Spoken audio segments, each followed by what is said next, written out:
Welcome back. Did everyone have a very good lunch? Lunch for everyone. You had a good lunch? Fantastic. Great. Best I'm jealous. Okay, let me begin by attempting to explain the last theorem one more time, to explain it better and more clearly. And then I want to try to discuss the proof.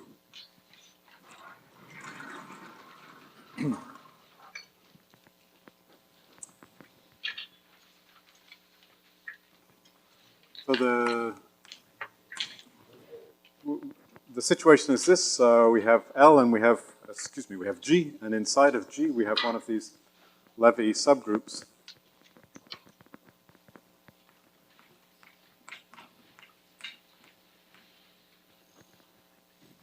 It means a block diagonal subgroup. And we might ask whether every representation of G comes from this transfer operation that we discussed from a representation of L. All of G in representation theory terms described by L.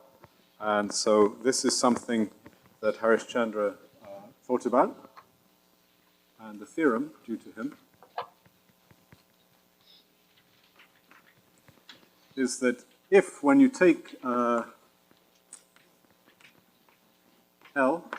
and you start to conjugate it by elements of G, so now this is a subset inside of G, if this is dense, so if L meets almost every conjugacy class in G,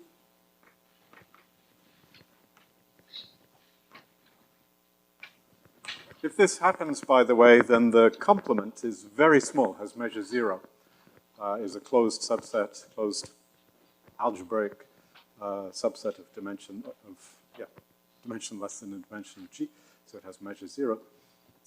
If this is the case, and we'll discuss in a moment some examples, then indeed this transfer map, the transfer homomorphism, let's call it the transfer morphism. Let's write it in this fancy way, using a fancy arrow. It's some sort of generalized star homomorphism from the C-star algebra of G, the convolution algebra of G, to the convolution algebra of L. By the way, I forgot to say it. This has a name. Not in the world of C-star algebras, but in the world of so-called Schwartz functions, Harishchandra-Schwartz functions. This is called the Harishchandra transform. So in the background, it's not explicit here, is some parabolic subgroup. And one usually labels the transform by the parabolic subgroup. But anyway, this thing is injective.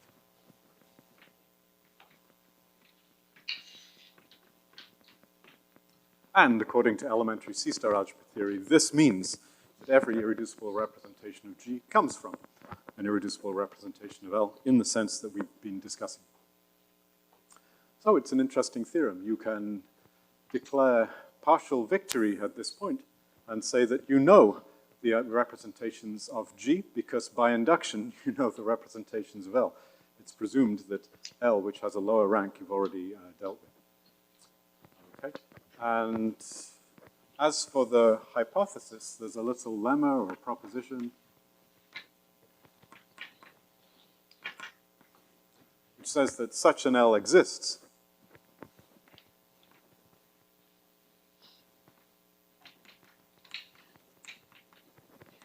if and only if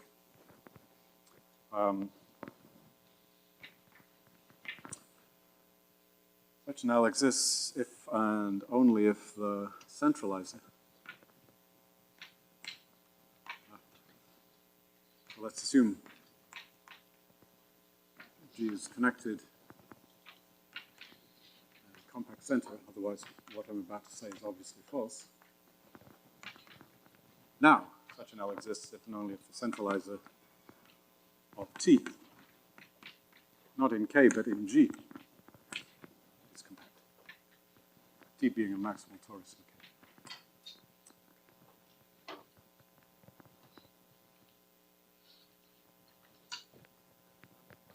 Yes, shit. Non-compact.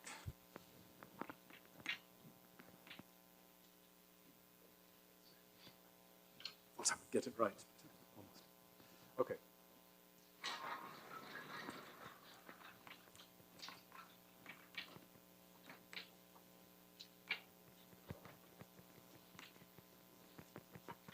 And what's going on here is that if you're in this, this is not complicated, by the way. I've made it much more complicated than it really is by making, every time I tell you about it, making a mistake. And, but it's very easy. And the idea is this, that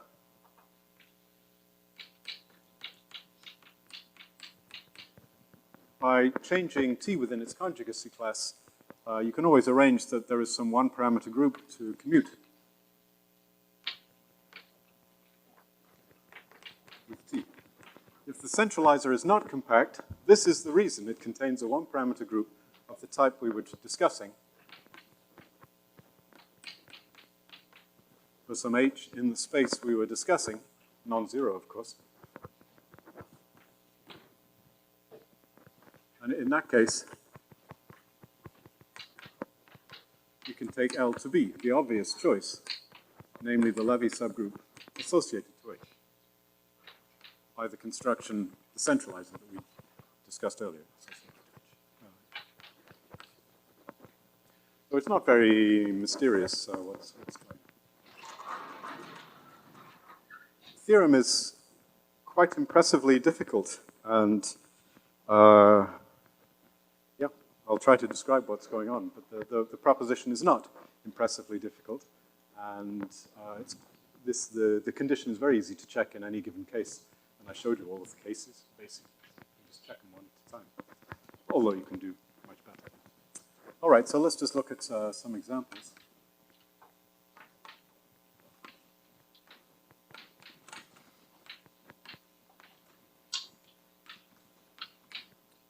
So let's look at any complex group, but for example, SLNC.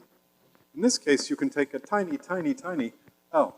So we could take this particular L, just the diagonal matrices.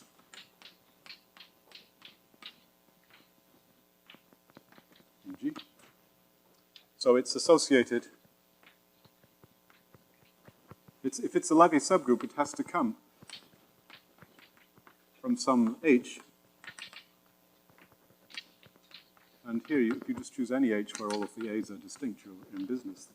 If this is your H, then the corresponding, the centralizer is exactly, of course, the diagonal matrices, and this is your L. So what are the matrices in G which are conjugate to something in L? Well, among other things, if you had a matrix in G, all of whose eigenvalues were distinct. If it had n distinct eigenvalues, then it would have to be diagonalizable by a theorem in linear algebra. And generically, every matrix has n distinct eigenvalues, so it's over. If you look at the matrices with n distinct eigenvalues, that's a huge open set in G, and it's contained, yeah, in this thing, in this saturation of L, so it's over. So the hypotheses are satisfied here.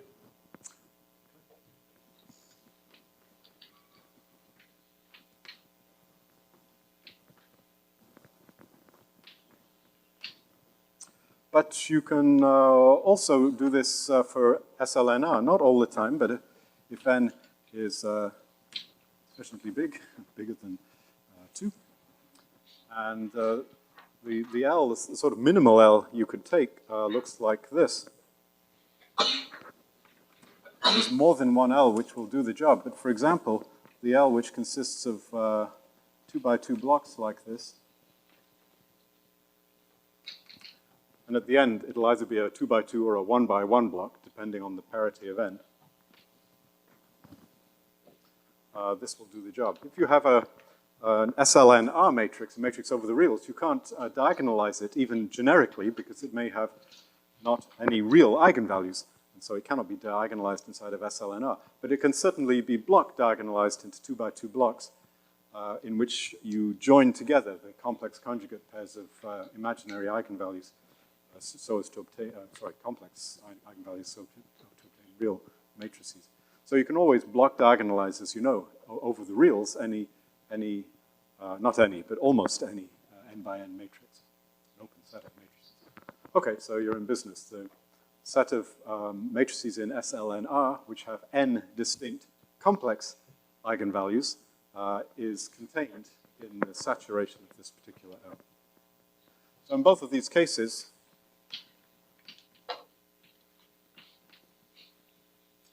in particular,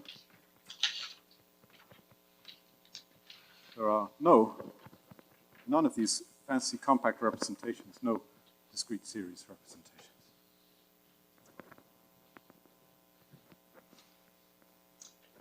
Because those would be representations which are in the kernel of this map, and this map won't have any kernel in this particular case. All right, while we're at it, just for fun, I want to do this. Yeah, just a little remark.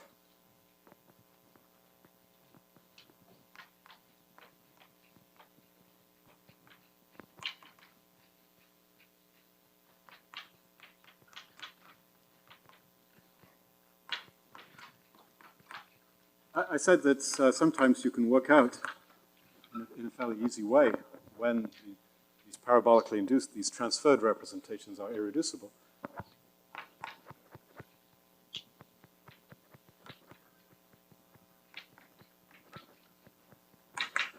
And let's just look at a small example to see what's going on. All of the big examples, as far as the general statements go, all of the big examples are treated in exactly the same way. It's just more complicated. And then there are very subtle situations in which you want to understand exactly what happens, not more or less, which is what I'm going to describe here. Suppose G is SL2R or SL2C. These two cases are slightly different from one another, and let's try and understand both at the same time. And to go back to old-fashioned notation, let's imagine parabolically inducing some representation phi. So pi is this group of upper triangular matrices, and phi is some character on the diagonal matrices. It's an irreducible representation of the abelian group, which is the diagonal matrices, so it's just a character like this. So remember that the Hilbert space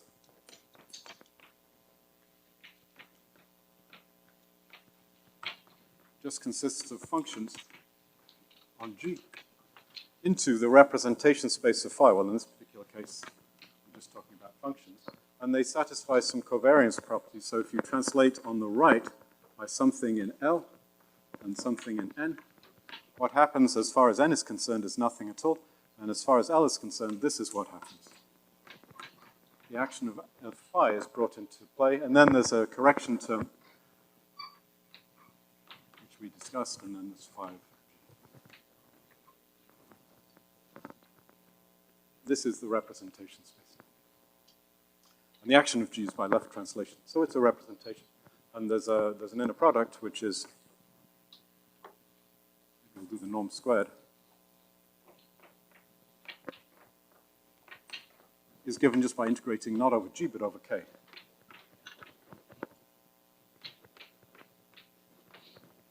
Like that. So that's how you build this transfer operation. When you unpack all of the details and see what the transferred representation really is, this is what it comes down to.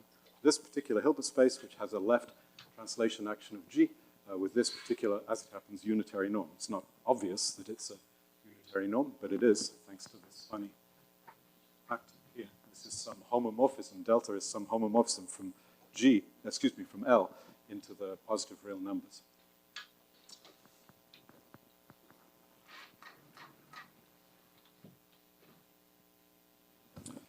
And so let's look at this from another point of view,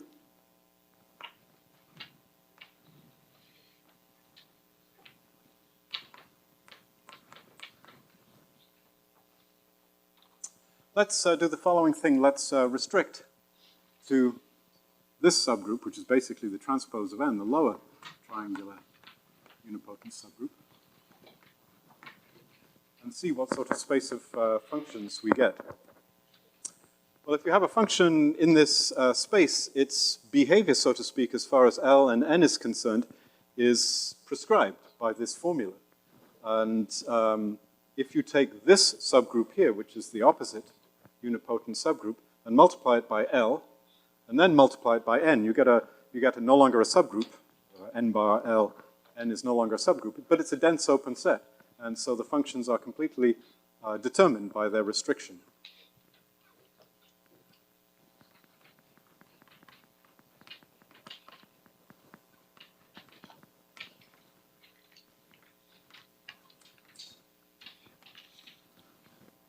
And if you want to get a unit, I want to obtain a unitary isomorphism to just L2 of this group. And for that purpose, I need to adjust by some Radon-Nikodym factor. And I forgot to work out exactly what it is for SL2C, but for SL2R, what you're supposed to do is just multiply by the function which sends this matrix to 1 over 1 plus x squared. It's some explicit thing. This comes from the Cayley transform. These functions here, if you think about it, should naturally be thought of as functions or sections of some line bundle on RP1. And this is a line, and RP1 is a circle, and there's a Cayley transform from a circle to a line, and the derivative of the Cayley transform is that thing there. Oh.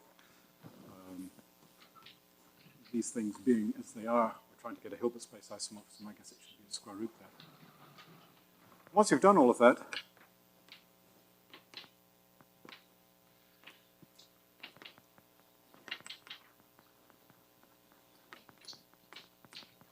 you get some unitary isomorphism from this space here, which looks a little complicated,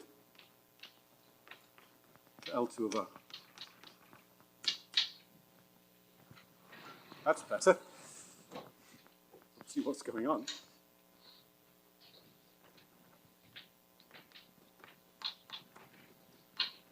That's the good news. You can see what the Hilbert space is. But the bad news is if you want to understand what the representation of G is in this gauge, in this picture, it's really terrible. However, not all of it is terrible. In this picture, in this L2R picture, N, the subgroup, I didn't give it a name. And this, call it N minus, lower triangle. Oh, and if you do the thing in the complex case, of course you get SL2, you get L2C like that.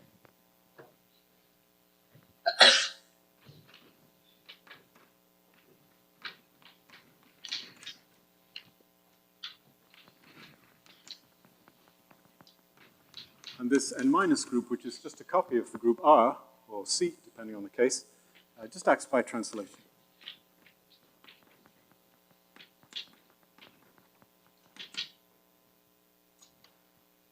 And it's a little easier to see what's going on by taking the Fourier transform.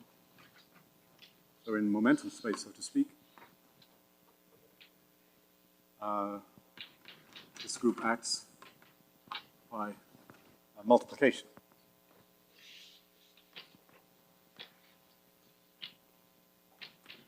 So what's N minus?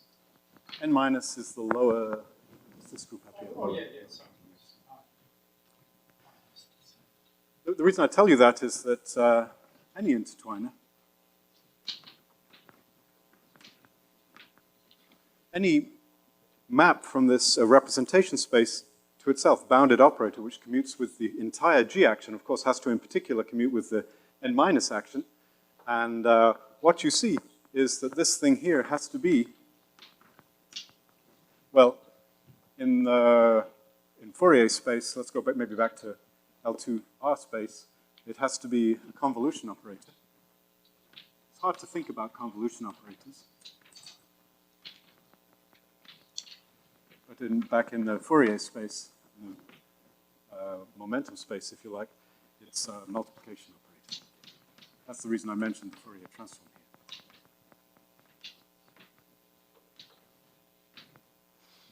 So the only operators which commute with the multiplication operators associated to all characters of n bar, or characters of R, are themselves multiplication operators. And so the only possible intertwiners are given by, in Fourier space, multiplication operators. There aren't that many possibilities. Of course, there's still a lot, but we've only used the n minus action. But the diagonal group L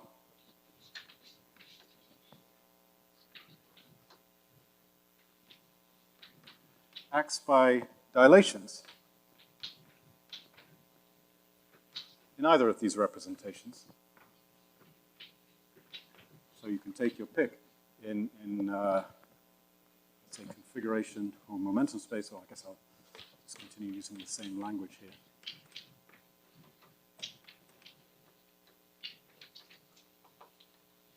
That's because the Fourier transform of the dilation is just another dilation. So,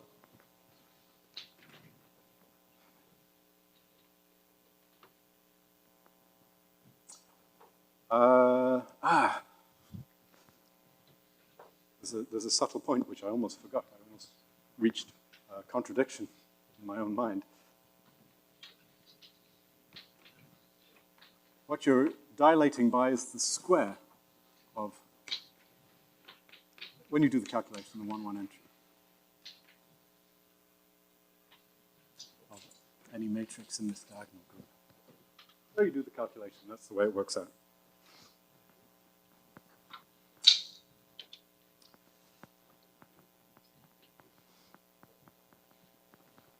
So any intertwiner,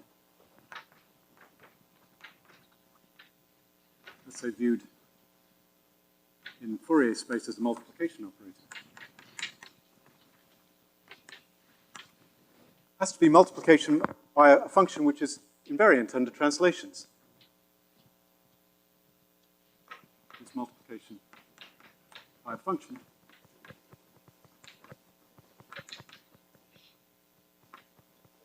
invariant under not translations, that's not what I meant to say, but dilations. By all squares. 1 squared, 2 squared, minus 1 squared, square root of minus 1 squared, you name it. Okay. So in the complex case, this function must be constant. The constant functions are the only functions which are invariant under arbitrary dilations by squares. In the real case, the function must be constant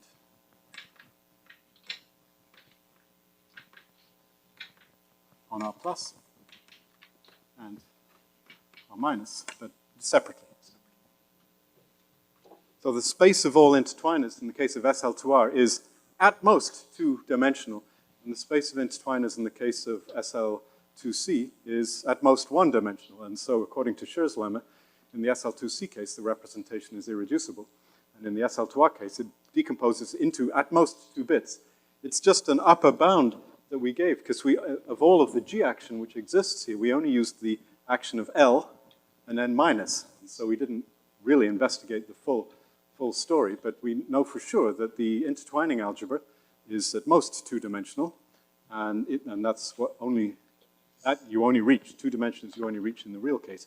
Here it's one-dimensional, so in the complex case, the representation is always irreducible. And the argument is exactly the same for SL3 and SL4 and SL5, it's just a little bit more complicated to state the details. So this is all worked out by, this is ancient history. This argument is due to Gelfand and Naimak. So what actually happens in the real case is that this upper bound of 2 is realized in only one example, and in all of the other examples, the representation actually is irreducible. there is one example to show that this is as sharp as you can get for a completely general statement. And so it's exactly the same for SLNR, as I say, or for any SLNC, any complex group at all. If you have a complex group, every representation which is irreducible and tempered is exactly the representation you get by parabolically inducing some character. Right? It's the obvious generalization to, let's say, n by n matrices of this formula here. And these are all irreducible, and there are no other representations thanks to the theorem of Harish-Chandra, the one that's up there. So it's we've almost completely understood what the representation theory, the tempered representation theory of complex groups is like. The only thing we didn't understand is when is it that two different characters, two different representations of L give rise to the same representation of G.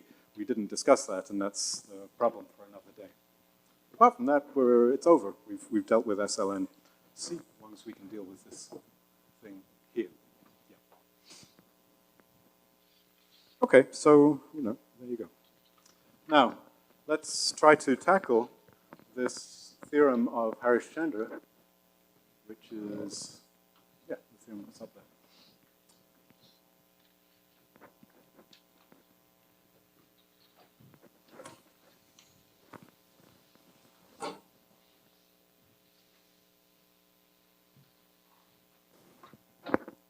And in order to get acquainted with this,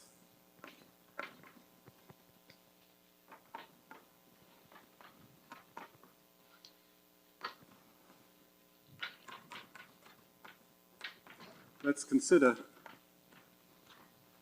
this strange object, this star homomorphism. And in order to get the idea of what's going on, you don't have to worry about Hilbert modules and so on. Maybe I'll just say more simply.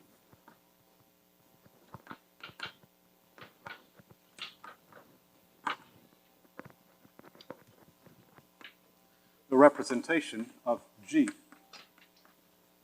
as bounded operators, we had an argument to say that representation really was as through bounded operators, of the C-star algebra on this space. And so now you can calculate. So each, let's just take to begin with a function which is smooth and compactly supported. These are dense inside of here. So there's a formula for how you take a representation of a group and make a representation of the algebra. It's very easy. And if you apply the formula in this case, here's what you get. What you get is an integral operator. So an operator like this, there's some, well, we had a name for it, lambda G mod n of f. And it takes a function h to, let's maybe write it this way, take a function h of y, and now you get some function, let's say of x, we'll use a different letter. And there's some kernel here, integral kernel. So here's a function of x, maybe I'll do it this way. H goes to the function which does this. This is a recipe describing, it would describe the right thing if I remember to include h.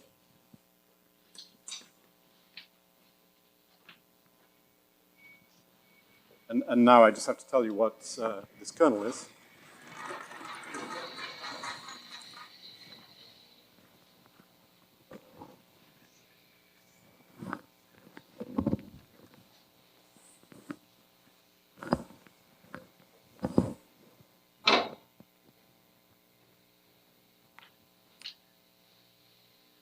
And here's the formula. So k on a couple of cosets, like this. And now I'm going to write down a function of two cosets, which is obtained out of the original f. And I just integrate over gf of g1 times n times g2 inverse d. So that's how you convert an element of this fellow, for example, an element of this generating subalgebra, into an operator. Here's what it is. And as we analyze this theorem, as we try to prove this theorem, we're going to have to confront a lot of integrals like this, which involve integration over n. And you can start to worry as you start to write down formulas whether they really make sense, because here we're just making an integral out of a function. Remember, we started off with a function which is compactly supported on G. And it's, if you think about it for less than a fraction of a second, you'll see that this integral is the integral of a smooth and compactly supported function. So this makes perfect sense. You don't have to worry about the meaning of this integral. But we want to apply this formula to some hypothetical element in here in the C-star algebra, which maps to the zero operator here, and then show that that hypothetical element must be the zero element of this C-star algebra. And so we want to be able to apply this formula not to a nice smooth and compactly supported f. There may be no smooth and compactly supported f's which go to zero here, even if there's a kernel of this map. We want to apply it to a more general such function, and now you have to worry about the meaning of the integral and so on, and this is the source of all sorts of problems. But fortunately, the C-star algebraists have invented some technology about this. So let me just say we shall need to work with such integrals, like the ones just above, for much more general f.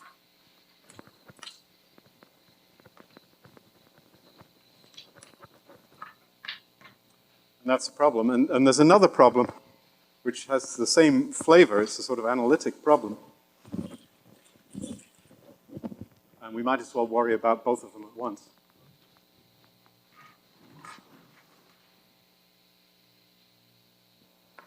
So more issues of the same sort.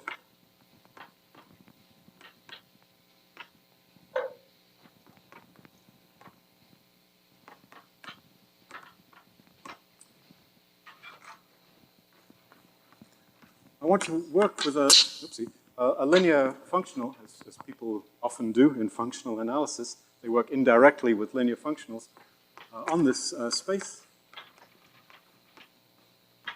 It's very easy what this is. The G trace of f is just f of the identity. And it has some useful properties. The most important one is that it really is a trace.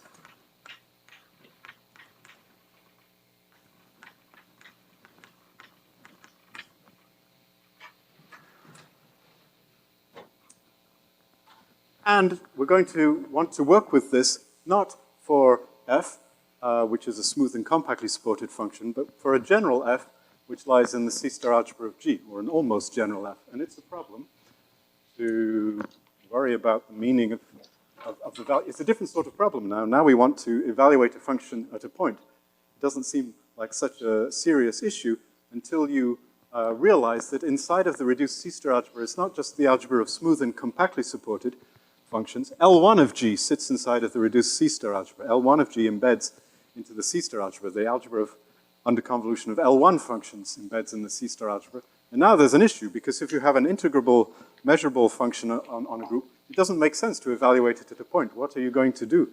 You're not allowed to evaluate functions in L1 at individual points. You're allowed to change them on sets of measure 0. So it's a problem, a different sort of problem, but a problem. And we might as well solve both at once.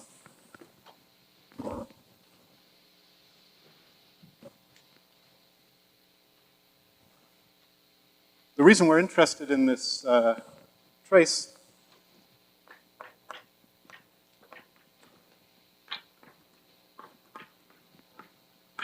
is that if you apply it to the adjoint of a function times a function like this, then what you get is the L2 norm squared of f.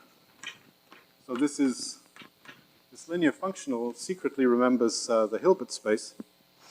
And in fact, the C-star algebra norm of f, which is what we're super interested in, we want to show that every element in the kernel of this map has C-star algebra norm 0. That's what it means for it to be injective.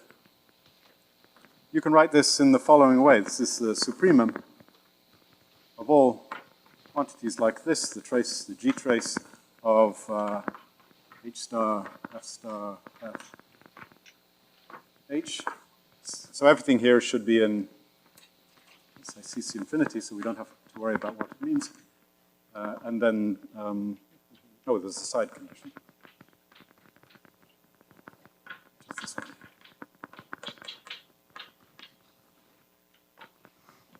So you can entirely capture the C-star algebra norm, at least theoretically, in principle, by this formula. It's not a very useful formula, because it's a supremum. But if you know the G-trace, then you're in business, and in particular,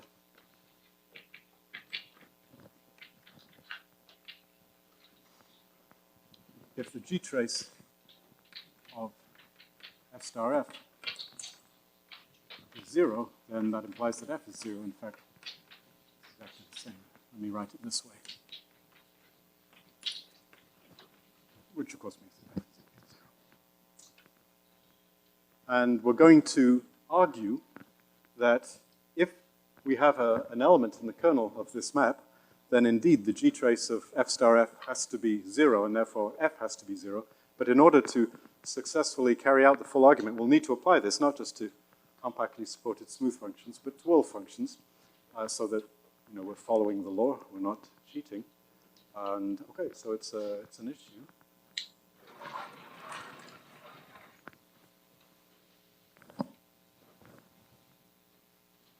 Let's see if we can keep this for a little while.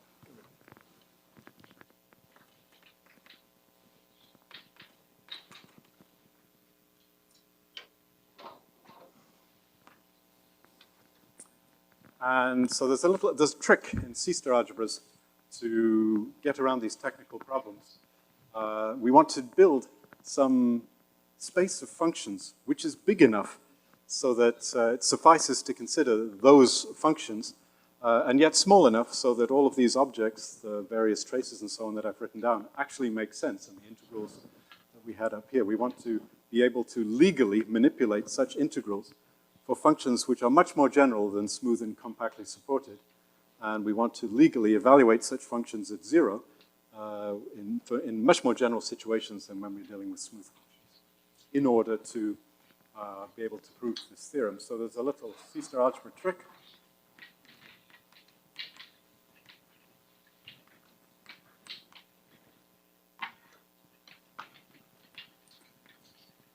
So let's start with the space of functions that we're most confident with. And let's just build a new norm on this old space. Maybe we'll call it the triple norm like this. And what I'm going to write after the equals sign is everything I could conceivably be interested in. Well, I could be interested in the C-star algebra norm. Maybe at some point I'll want to think of F as an element in L2 of G. Okay, stick in the L2 of G norm. And maybe, in fact, what I'll want to do is take F and integrate it over N to make it a function. Let's call it F sub N in L2 of G mod N. So what F sub N means is I integrate over N cosets in order to get a function which is in G mod, L2 of G mod N. It's invariant under right multiplication by N. And what else? Well, maybe I'll be interested in the trace of F. Actually, you're not allowed to just do anything. I'll explain what you're supposed to do in just a moment. And this naked term here is not such a good term. But for example, this would be a good term.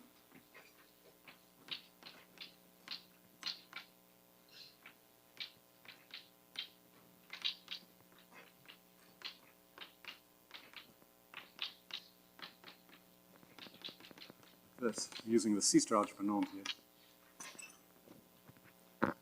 And it's strictly speaking, so this is okay, but it would be a little bit better to take F and multiply it. Let's do the same thing, make it supremum. Multiply it by any H, and then average over N like that. again, the same sort of condition on H. It should be a smooth function just for convenience, just to make sure everything makes sense. Then we'll take the C-star algebra norm. Okay. And etc. There's a law telling you what the etc. should mean, what the conditions really are. Let me describe that. For star, is it trace of G, trace of F? Star F. S, G of F. So, 1, 2, 3, 4. This one? yes. Yeah. Oh, I mean, it's not quite a. Do that first of all. But yeah, you could do this. This supremum includes this number as it happens. So this number, this is not a good number by itself. The only reason I'm allowed to put it here is that this term here is bigger than it. This is a legitimate term. This is a legitimate term, which is bigger than this thing, and so on and so forth. And now let me tell you what the law is, which is telling me what I can put. So what I'm going to do is I'm going to take CC infinity of G, and I'm going to take the norm completion with respect to this norm. Okay?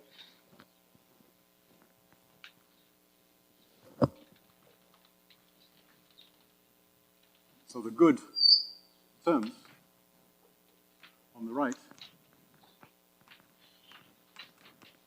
are norms. They should be norms. Vector space norms. But they should also have this condition that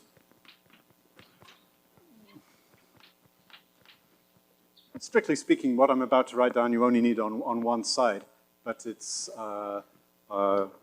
more elegant to deal with both sides at once. Let's call them norms of A or something.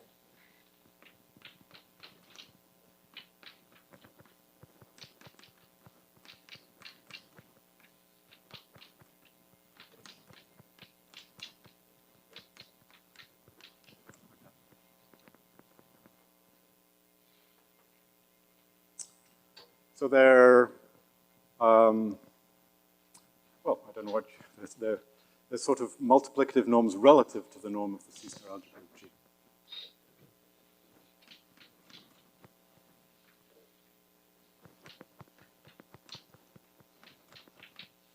So now let's complete the algebra.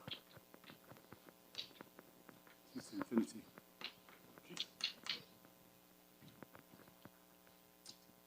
So, sorry, this whole expression is a norm. And the whole, it's just a sum of norms, and it, not only is it a norm, but it's sub-multiplicative, thanks to this relationship here. So it's, when you complete, you suddenly get a Banach algebra. It's a good exercise to prove that. Yeah, It's sub-multiplicative. yeah, it's, well, here, 1, 2, 3, 4, 5, there are 6 terms here. So if you multiply this norm by another such norm, you'll get 36 terms. Heavens above, 36 terms should be enough to bound anything. So it must surely be the case that the norm of f times h is less than or equal to That's the... not counting the etc. And the et cetera, yeah. So, yeah, when you think about the Banach algebra law, the submultiplicativity, the more terms you add, the better off you should be. And indeed, you're in a very good situation. Here's how good, you might ask. Well, here's how good. This is, so we get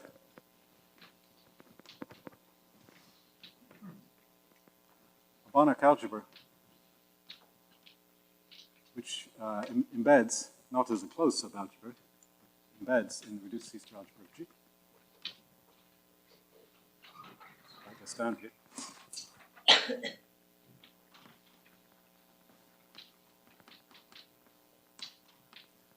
It's sort of obvious from the definition that the trace is defined on this Banach algebra. In fact, before I do that, let me just point out, this thing is actually a two-sided ideal.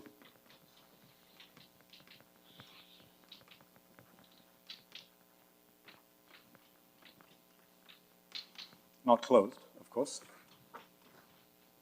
We can test for vanishing not by checking each of these norms, oh, that would be horrible, but just by looking at, of course the trace extends by continuity to it, because we stuck it in there, and the trace is 0 if and only if f is 0. And let's go this way, sorry.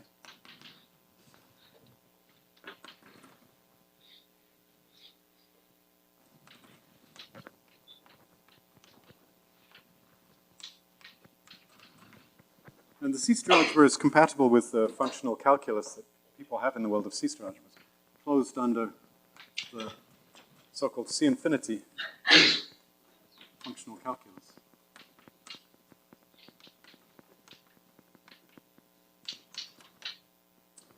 So remember that if you're in a C-star algebra,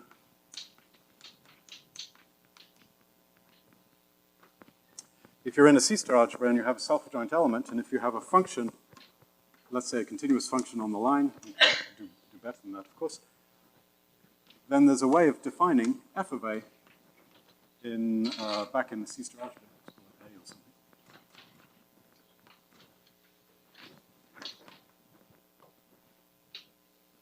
In such a way that if f was a polynomial, it would be the obvious polynomial in A, and the map should be, is continuous in F with the topology of uniform convergence on compact sets.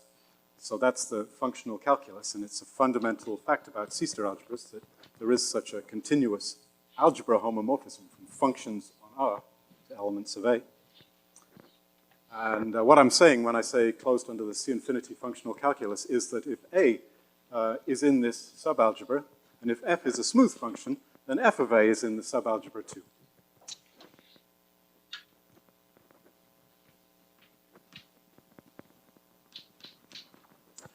And that tells us that our subalgebra, our dense ideal,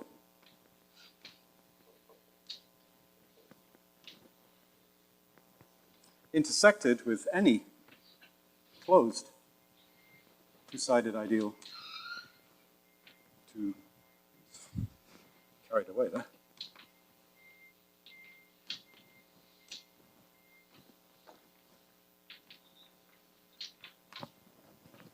It's still dense in that ideal.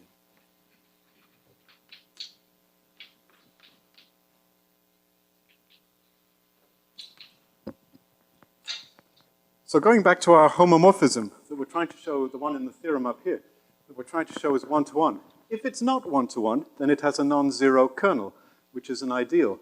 And inside of that ideal is something in this dense subalgebra. And on that dense subalgebra, you're allowed to take the trace. And you're allowed to integrate over n cosets. You can do whatever you like, because we stuck it all in the norm here. Okay, so there's a little bit of analytical background to help us along. And now, let me think. I'm going to, let's do the following thing. Let's soldier on for a few minutes so I can get to the gist of Harishchandra's argument, and then we'll take a little break, and then we'll resume with a different subject afterwards. So 10 more minutes of hard work, and then cocktails for 10 minutes, and then some more mathematics. Yeah, question, please. I got lost. So could you just say again what this two-sided ideal is? It's the completion of the smooth compactly supported functions in this norm. Thanks to the fact that we threw in the C-star algebra norm at the beginning, this embeds, maps continuously into the reduced C-star algebra. In fact, that map is one-to-one. That's the first thing. Oh, that's it. So the image is the subalgebra I'm talking about. The image of the compactly supported smooth function. Completed with respect to this norm. Yeah. And the Banach algebra itself is bigger than that. The Banach algebra is precisely the completion. We can think of it as an abstract Banach algebra, whose elements are limits of Cauchy sequences and so on. Or we can realize it as a dense subalgebra of the reduced C-star algebra of G. It's a little theorem that the natural continuous map into the reduced C-star algebra is one-to-one, but it is. And so we constructed in this way a dense subalgebra, which has all of these nice properties. It's an ideal, the trace is defined on it, blah, blah, blah, blah, blah. And if you intersect it with any ideal in the C-star algebra, you still get something, dense ideal. Okay, so how is this ideal different from this completion? Well, it's just, it's abstractly isomorphic as an abstract algebra to the completion. It's just embedded inside the C-star algebra. It's an ideal in the reduced C-star Yeah. algebra of G. Yeah. Sorry. Okay. Apologies. You've said this 3 times, so I finally got Great. it. You said it once, so that. Sorry. Thank you. No problem. Other questions? He's sitting the closest, so he understands the best what's happening for the people at the back. No questions? But you only need to repeat 3 times. All right, so 10 more minutes and then we take a holiday, 10-minute holiday. Tsuyoshi will serve martinis and then we shall continue. You have 10 minutes to find the martini. I'm sure there is a vending machine. It's probably only funny if you're not Japanese. Okay.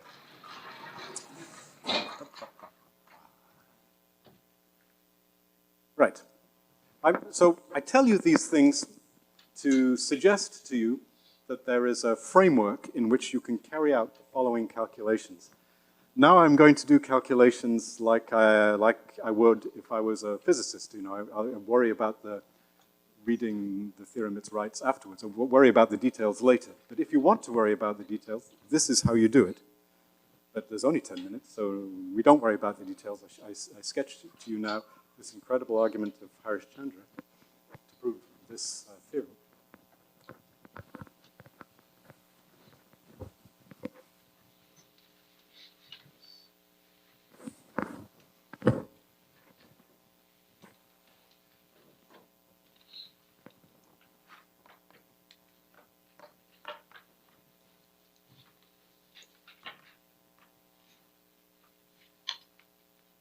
So the only role of C-star algebras here is to provide a sort of simple theoretical framework to carry out these calculations.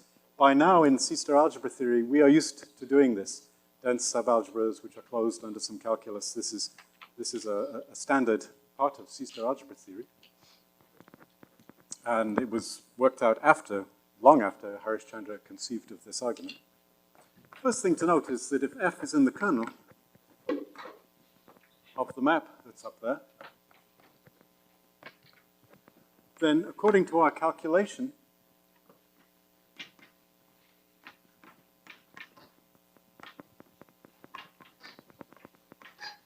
of what the map really is, we can say that all of these averages over n, not just of f, but all of the translates of f, they're all 0.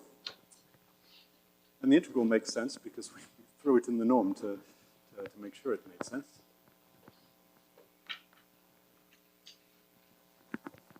So what we're going to do is we're going to obtain a formula for f at the identity for this trace in terms of these quantities, and then we'll be done, because if these are all 0, the trace has to be 0, but then f has to be 0 by this.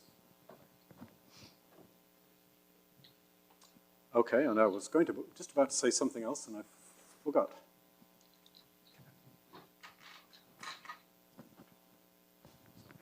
We'll worry about whatever 2 was, we'll worry about it later.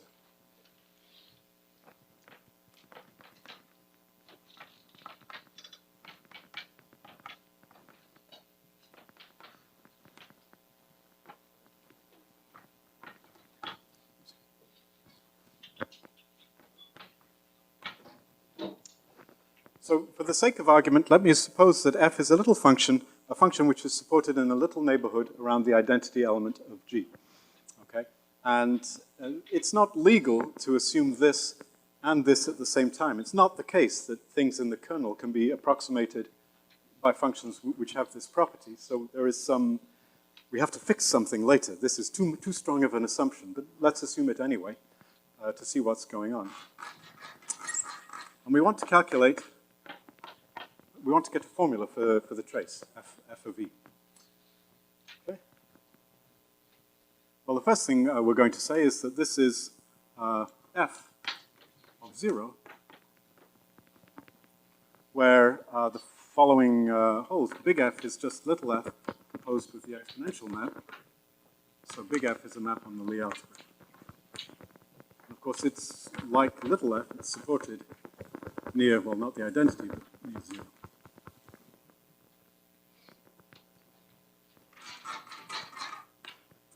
And now we invoke a well-known principle from Fourier theory, finally. So we have to use Plancherel somewhere. So what we'll invoke is that the value at 0 is exactly Plancherel's formula. It's the integral of x dx over the entire Lie algebra of G.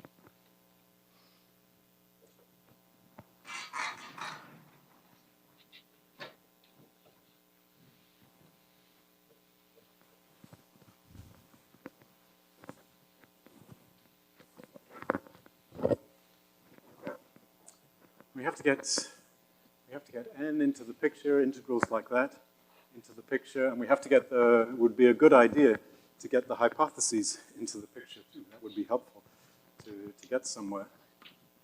So here's what we're going to do. We're going to use, before I do that,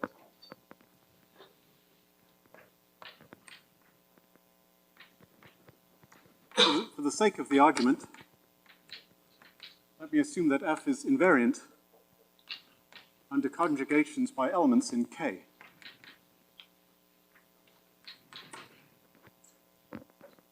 By averaging, I can always take an element which is not necessarily invariant under K and make it invariant under K. So this is not a big deal, but it simplifies matters quite a bit.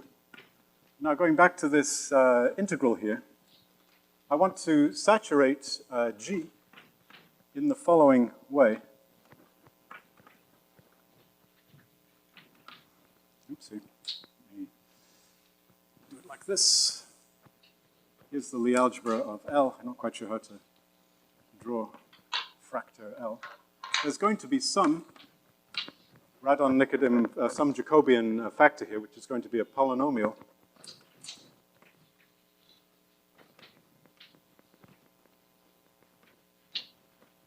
In L. It's a Jacobian which comes in the change of variables formula.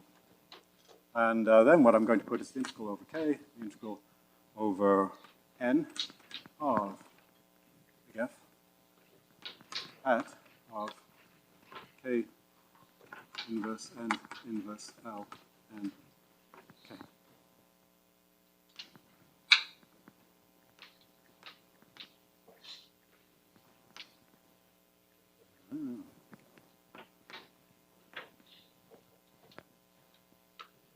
This is just Weil's formula. Weil says you can always write down such an integration formula, and I'm using the fact here that G is K times N times L. Not disjointly necessarily, but almost.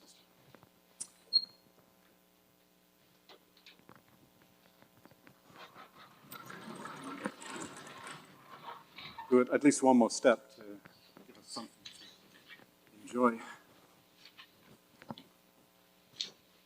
Well, let's do some easy step first over there, and then we'll come back over here.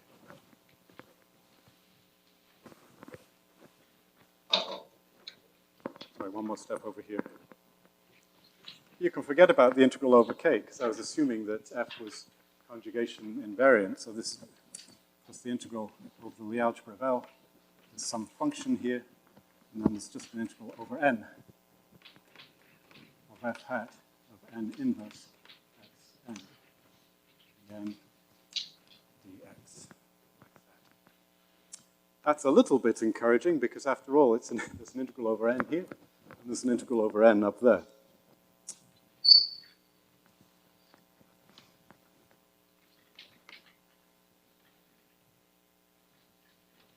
Now, suppose I take, write n x n, like add n of x. X belongs to the Lie algebra of L, and L is a subgroup of L times n. And, yes, Jacek. Do we not get a constant out of this integration by K? Oh, yeah, set all constants equal to 1. Yeah. Oh, I see. Oh, you did say that the volume of K is... I did, but I'm also invoking Plancherel's formula, and I didn't tell you so much about what the details are, what the Haar measures are. So whatever constant we get is 1. Yep. That will lead, the final formula that I get will have a constant in it, which one has to calculate by remembering all of the constants that went through. And let me just say one more thing, and then it's time for cocktails. So this is in the Lie algebra.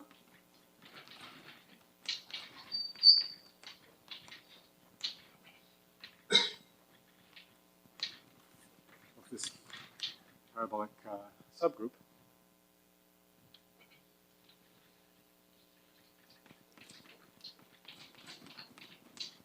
In fact, this thing is equal to x modulo n.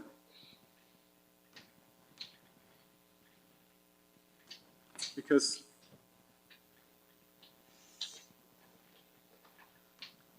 n is normal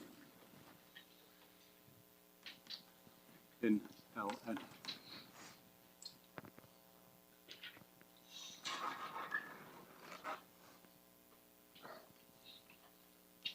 So nx, n inverse, is equal to some element, let's call it nu, of nx plus x. And this nu is now a map from n times L into L. Sorry, the wrong type of L. I've done it this way. We should have been talking about the Lie algebras 2 here. So this is actually a map from the group times the Lie algebra of L to the Lie algebra of n.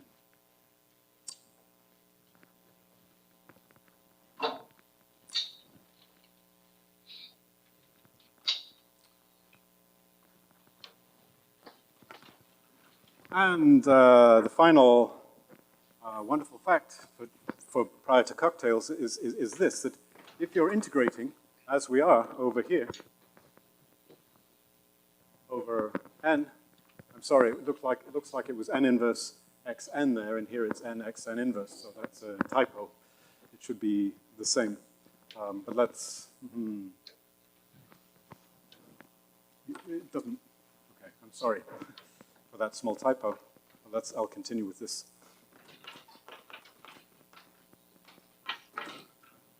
I'll continue with this quantity here.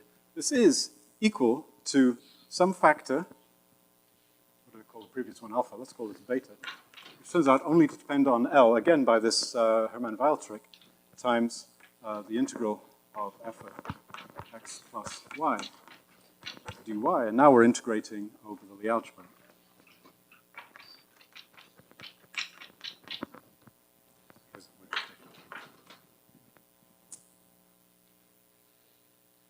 And this sort of integral, that's the wrong sort of f. Definitely time for a cocktail. This sort of integral now looks rather like the sort of integral we have up here. It's very clever. So we're trying to evaluate, get a formula for f of e, and blah, blah, blah, blah. We go through some various steps. And what we end up with is a formula which will involve integrals over cosets of the Lie algebra here. Here upstairs, the hypothesis involves cosets of the Lie group. Not much difference between the Lie group and the Lie algebra if your group is unipotent, because the exponential map is a diffeomorphism. This quantity here, thanks to our hypotheses up there, this quantity is identically zero. If we can put everything together, then we'll have been able to express f of e, the trace, in terms of something which is identically zero, and that will tell us that the trace is identically zero, and therefore that the map has to be injective, under the hypothesis, that is, that f is in the kernel. So we're on our way to connecting together a bunch of really interesting ideas, and so one crucial step is the idea of Plancherel, the formula of Plancherel, right here. And the other crucial step is this brilliant observation of Hersh-Chandra, that conjugation and integration over cosets are basically the same thing. There's some other non-zero polynomial. This is some polynomial, in fact, invariant polynomial in L, not quite the same as that polynomial there. It's beginning to look rather good, and now we'll take a little break and continue in 10 minutes. We shall resume at 3:15. So we have 10 minutes break, and we start again from 3:15 lecture. thank you very much. I added in red just a little hat, two little hats, like you see, Fourier transform hats. What I wrote before is true, but if you think about the continuity of the argument, here we're discussing f hat, and f hat, and f hat, and f hat, f hat. It should have been f hat, not f. And so the story so far is we have a formula for this in terms of integrals which look like this. And I said at the end, maybe after the end of the lecture, I said we're almost there because this quantity is known to be 0 by hypothesis. That's what's written up there.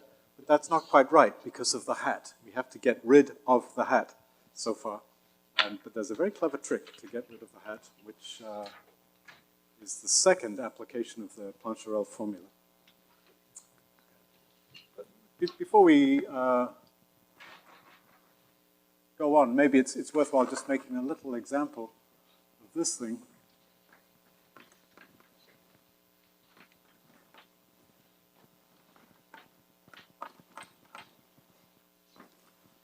Because then maybe you'll believe that some crazy change of variables formula is possible. So, needless to say, we'll look at the simplest possible example, SL2.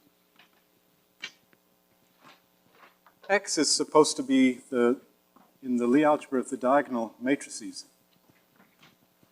So in other words, X is going to look like this. What should we call it? Little x minus little x.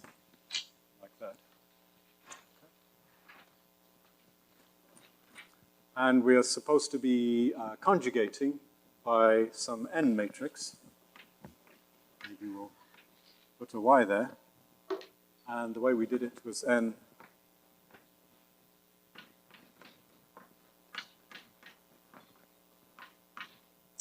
So, of course, it's just a question of matrix multiplication at this point. But if you do it, I believe you'll get an x there and a minus x there, and 2 xy here.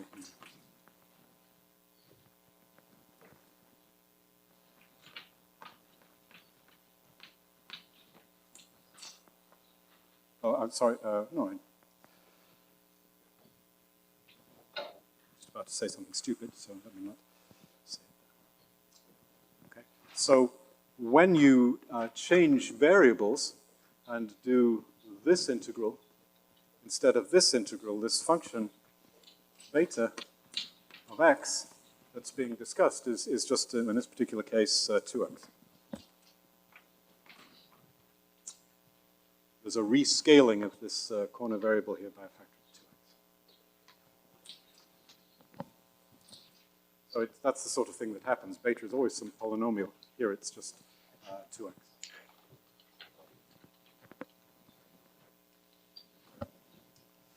Okay, and now to continue.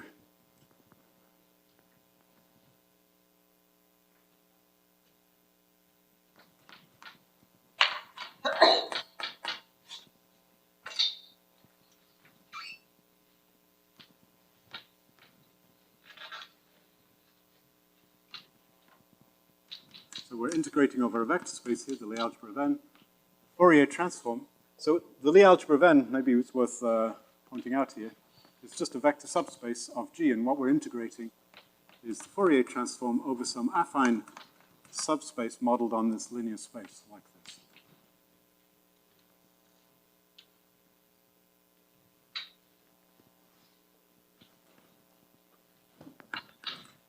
So if we were integrating over all of G, this would be the integral of the Fourier transform over all of G, and we would get back f of 0, because that's the way the Fourier transform works. If you integrate the Fourier transform over all of phase space, you get the value of the function at 0. This is the theorem of Parseval.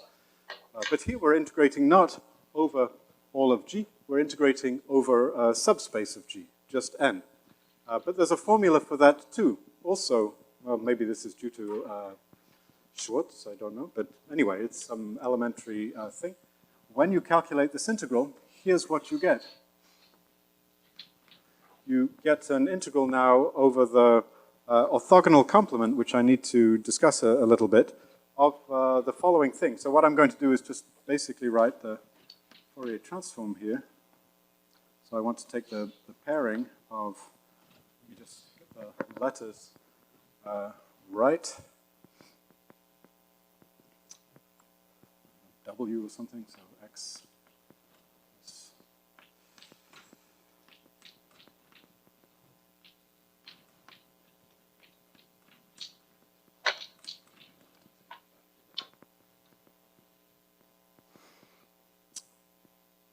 So what's going on here first of all, in order to define the inner product, in order to define the Fourier transform on functions on a vector space, you have to equip that vector space with a bilinear form. And you can use any bilinear form in the whole world as long as it's non-degenerate. And the one that's good for us is the trace of xy. So that's a non-degenerate bilinear form on our Lie algebra G.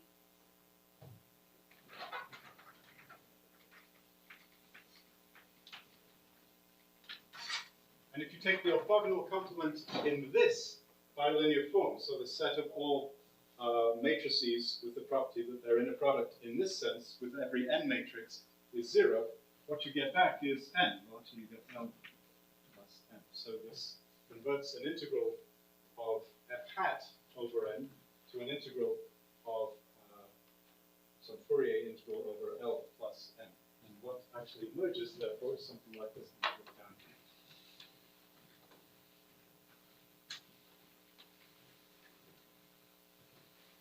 Another trick due to Harris-Chandra.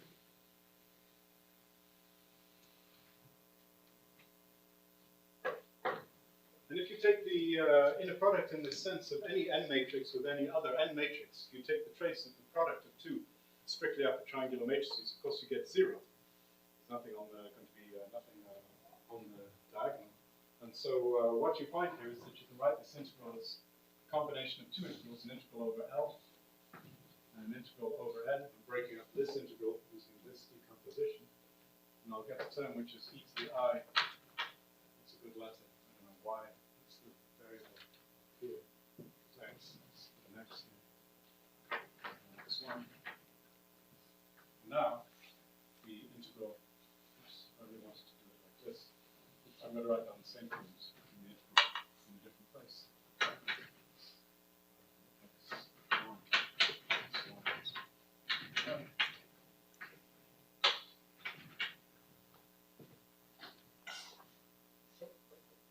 It's correct, but this got a little lonely out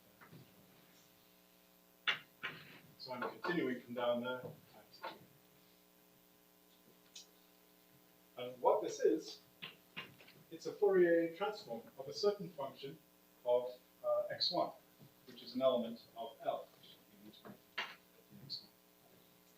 But it's the Fourier transform no longer over G, but using the vector space G. It's the Fourier transform using the vector subspace L. There are two Fourier transforms in this story. We started with Fourier transform on G, the vector space G, and now we're going to use the Fourier transform on the vector space L. So let's call it something a little bit different. So what's going on here is we're taking a certain function of x1 given by this formula, and we're taking a Fourier transform of it in a slightly different way, and we're evaluating the whole thing at x. So what's going on here is that h of x1 is just the integral over n of f of x1 plus y dy. That's the definition of the function h, and finally, this is the Fourier transform.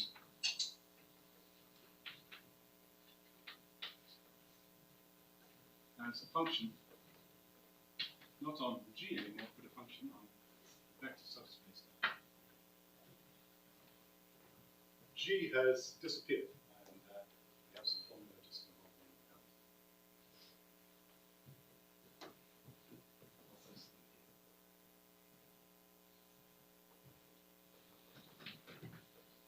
Now this is this, however, is a good integral. Remember, big F is probably still up here. It was just little f composed with the exponential. So you can actually rewrite this in terms of little f. This is just little f of x of x1. And now we're integrating.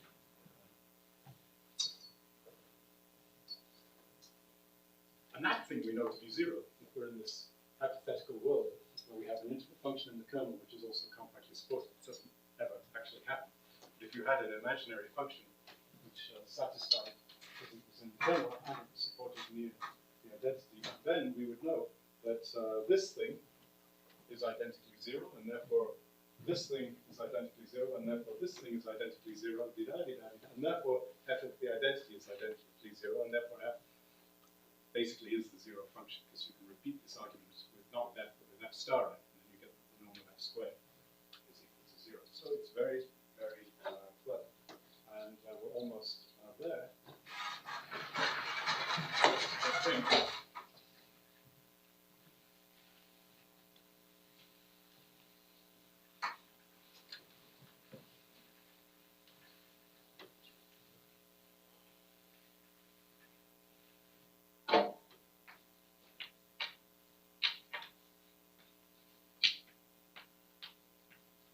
Putting everything together,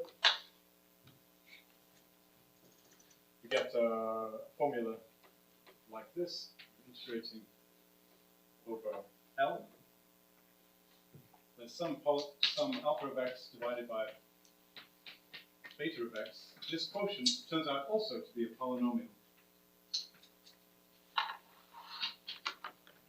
in x. In other words, beta of x is always a factor of alpha of x. And incidentally, it's not just any polynomial, it's invariant under conjugation. Group. I'm integrating over the algebra of this group. And so what we have here is this L Fourier transform of what do I call it?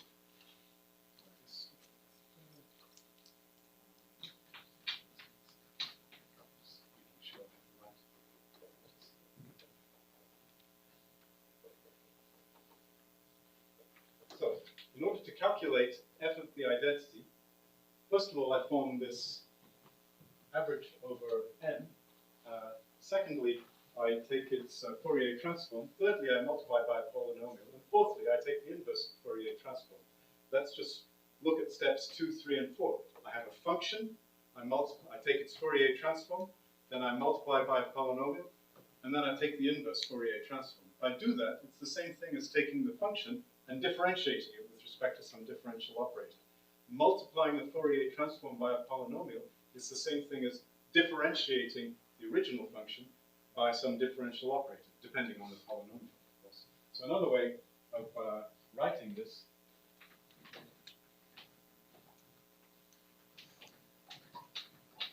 is the following thing. We take the function h, and now I can think of it, maybe I should call it little h,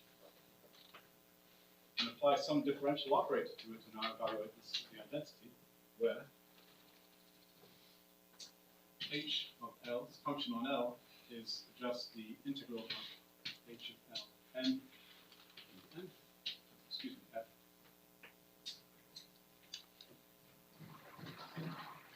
And d is some invariant differential operator on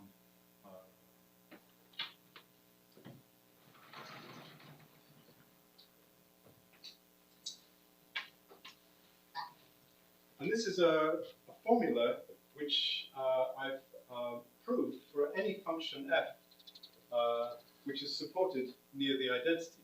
But if I have a function f which is 0 in the neighborhood of the identity, it's obvious that, sorry, on conjugate classes, it's obvious that both sides are going to be 0, and therefore I can extend from functions near 0, functions supported near 0, I should have said on a G invariant neighborhood of the identity, I can extend from those to arbitrary functions. So this is true.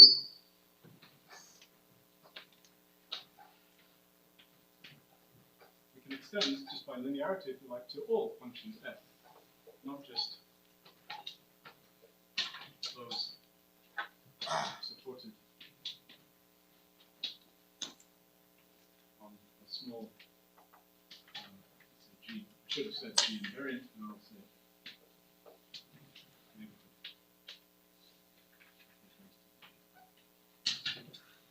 because I can take, if I have any function, I can write it as a function supported on a small G, conjugation G invariant neighborhood of the identity, plus another function which is 0 near the identity. And obviously I'll get 0 here for that other function, but I'll also get 0 here. And so this must be true for all functions. This is a universal formula, and so I can apply it now for any f, including a hypothetical f, which is in the kernel.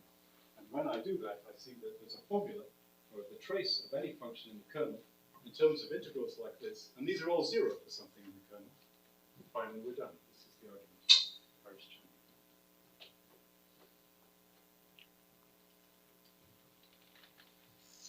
It's quite a production, and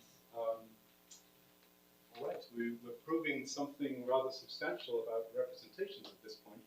For example, we completely determined all of the representations of SLNC, all the attempted representations of SLNC, modulus and question of equivalences using this theorem. So it's not a trivial theorem, and we expect to have to use some Fourier theory, because after all, our group could have been an abelian group, and then it would be all about Fourier. And this is the ingenious way in which the Fourier transform is extended to the non-commutative realm. Thanks to Harris Chen. So this is the algebra.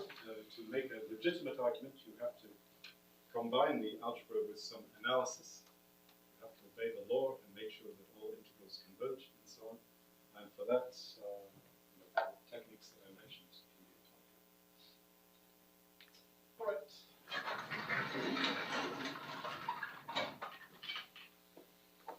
Finally, the last topic for the day.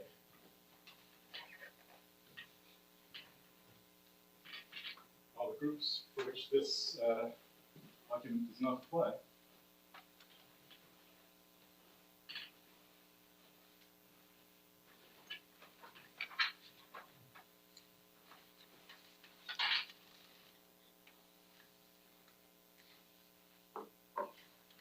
Is that operator D related to Durand operator? It's just some differential operator. This for SLNC, for example, if you wanted to do this in the example I was describing, this operator would have order, roughly speaking, n squared.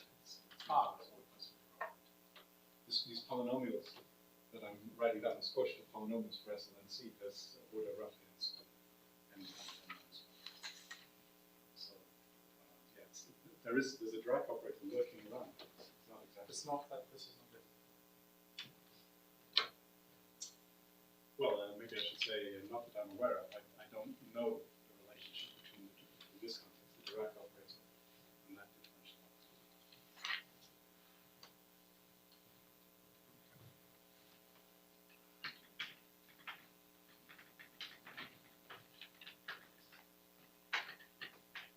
So sometimes you don't have to worry about classifying discrete series because there are none, and we just discussed that. But sometimes there are. For example, SL2R has discrete series. And we had a long list in the morning of groups, and most of them did have discrete series. And for all of the groups where there was a yes, there were discrete series, for all of those groups, there is no L. There is no L. And everything that I said is not immediately relevant. So now we have to go back and think about that. And one of the things we can say is that if they exist,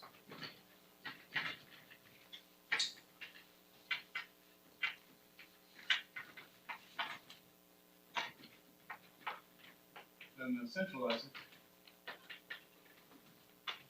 and by small additional calculation, normalize it.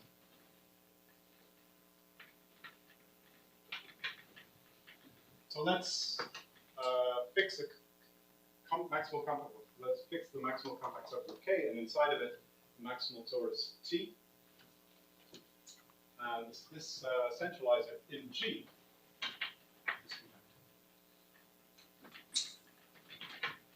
So we're in this sort of situation. For example, the situation of SL2R. If you look at the SO2 subgroup in SL2R, there is nothing in SL2R which normalizes the circle subgroup except the things that are already in SL2.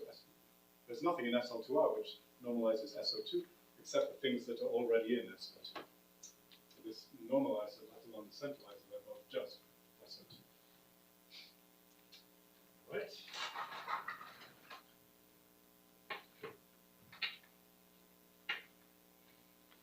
And so we can play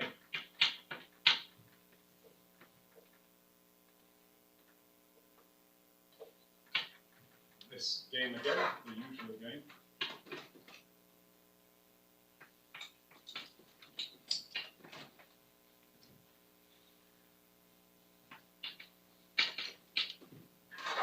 This map is, if we were attempting to study this map in a situation where T had some substantial normalizer or indeed centralizer, this map would be sort of degenerate because there would be many cosets here which commuted with T, and this map would not be onto a very large subset of G.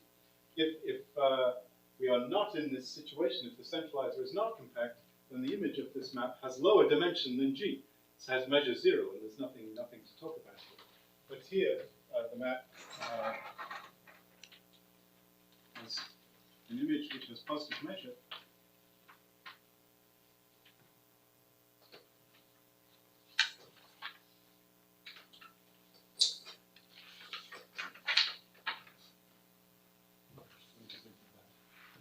The image is not open, but it includes a very large open subset. And so when we're attempting to understand these formulas for integration over G, we cannot disregard this part of the story. So it's natural to expect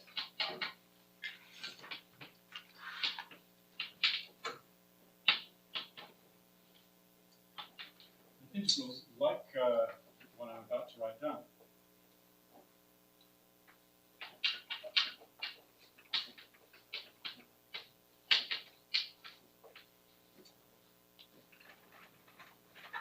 contribute in some slightly complicated way, like the way we've been discussing.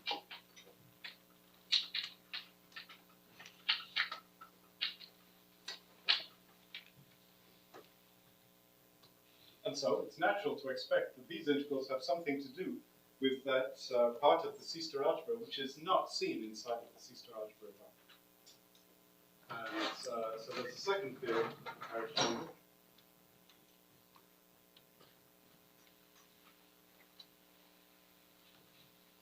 very much inspired by Weil's theorem, to get back to compact groups.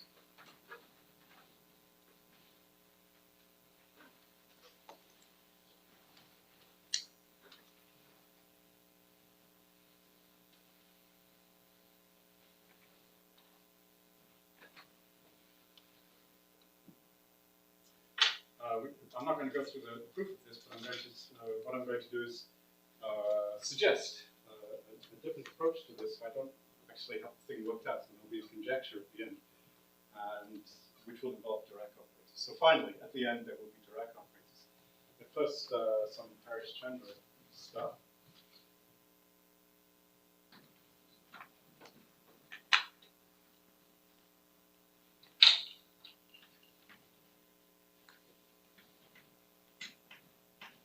Let's try to calculate the integral over that part of G, which is conjugate to elements of K. So this is the union of all of the compact subgroups inside of G. This is the image of this map, which has positive measure. Because I have a function and I want to integrate it over this space, we maybe have some expectations, some hope, thanks to Hermann Weil, thanks to this argument of Parrish-Chandra, that it's relevant and important to understand such an integral. And, well, you can use Weil's technique.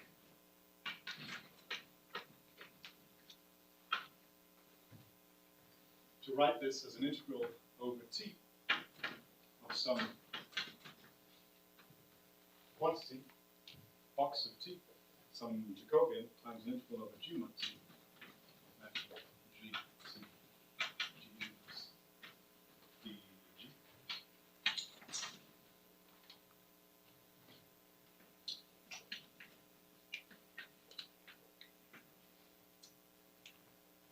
And actually, this situation is very much like the situation studied originally by Hermann Weil.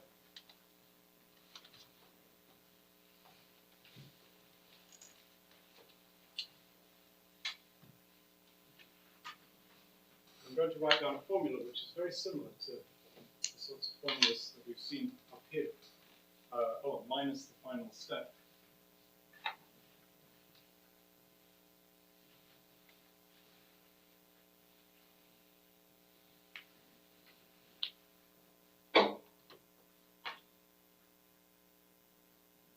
So this is the first half of Harishchandra's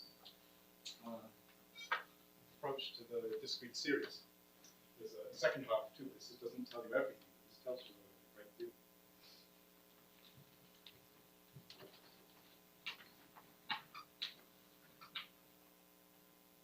And I'll state it in our terms.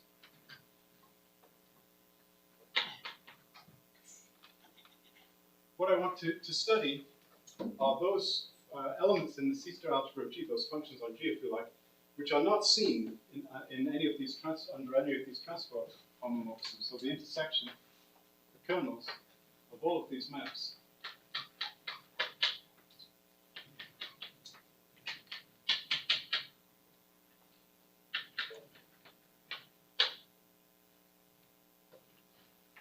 In the previous lecture, I called this the basic ideal of this C-star. And this is the ideal which is made up out of matrix coefficient functions of discrete series representations. Now I'm going to apply the trace to this element. And in order to apply the trace, it's a good idea to be in our subalgebra where the trace is defined. But that's okay, that our subalgebra is intersected with this ideal, is dense in this ideal, so it's certainly satisfactory to understand what happens in the subalgebra.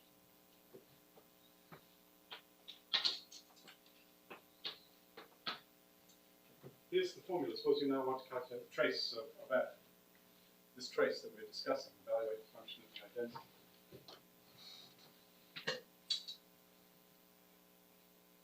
So what the formula is I'll go on the board. It's like this formula up here. It's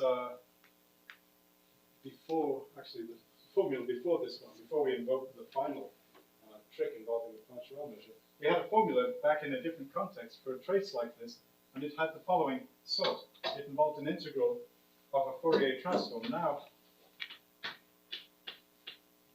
the Fourier, the natural Fourier transform goes between functions on T and functions on T hat, which is a discrete set. So instead of an integral, there will be a sum. And then there's a certain numerical factor here.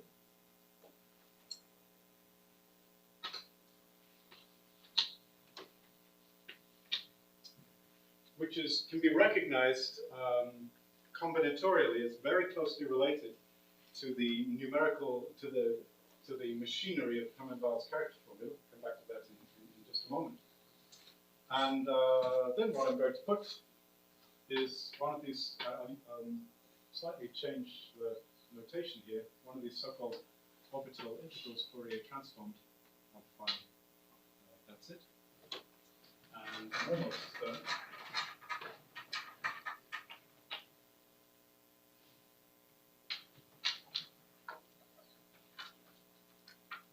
So f sub f, before you take its Fourier transform, is a function on T. And basically, it's this function here. But as it happens, it's convenient to take this quantity. Now, just like the compact groups, it turns out that this fellow here has a sort of holomorphic square root. And what you want to do is take one of them. I guess I wasn't specific enough, but I'm not sure which one the bar should go on. I guess it doesn't matter.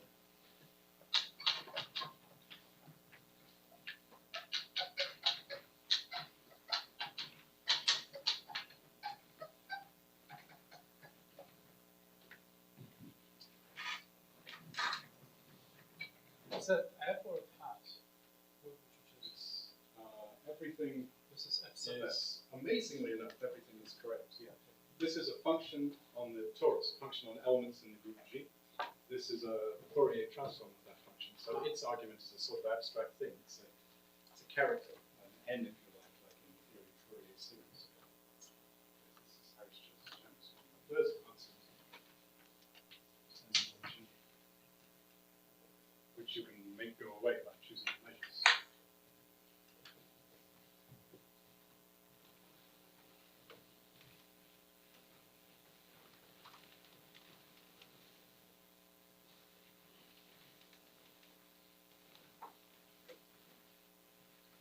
think it's worth to say what these numerical factors are.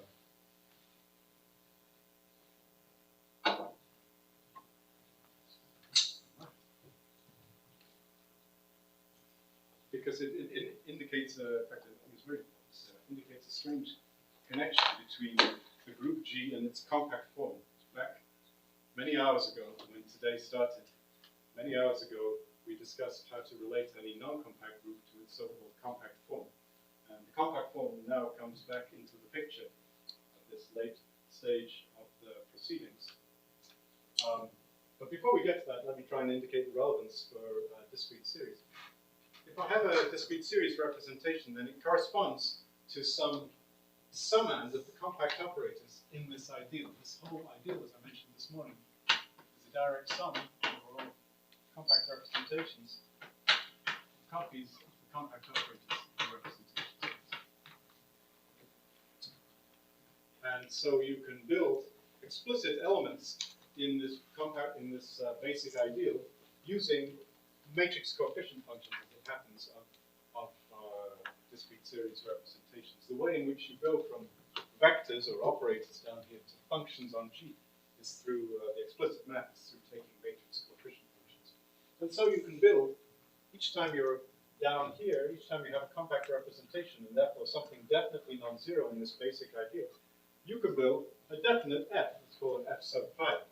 And you can calculate for this definite f sub pi what its trace is. The trace is this formal degree that we mentioned much earlier, the formal renormalized finite dimension of the infinite dimensional representation. And so that formal dimension is equal to blah, blah, blah, one of these sums. And therefore, one of these numbers has to be non-zero.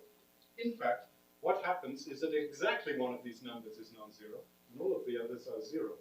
And so there's a bijection between the discrete series, this is the rest of the theorem of Parrish-Chambers, between the discrete series and the terms in this series, the terms for which this numerical factor is non-zero. Sometimes, as in Weyl's character formula, the numerator, so to speak, this term here can be zero.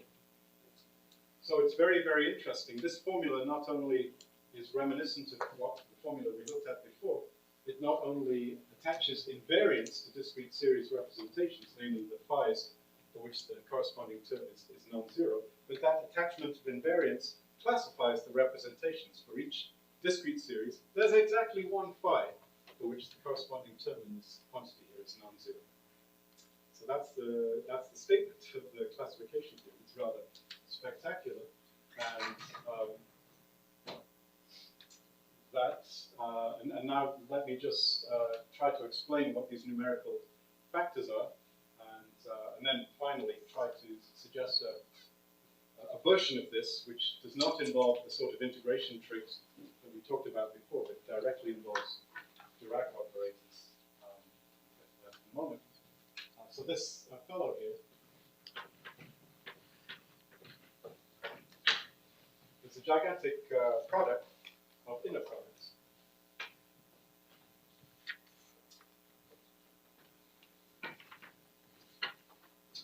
Like this.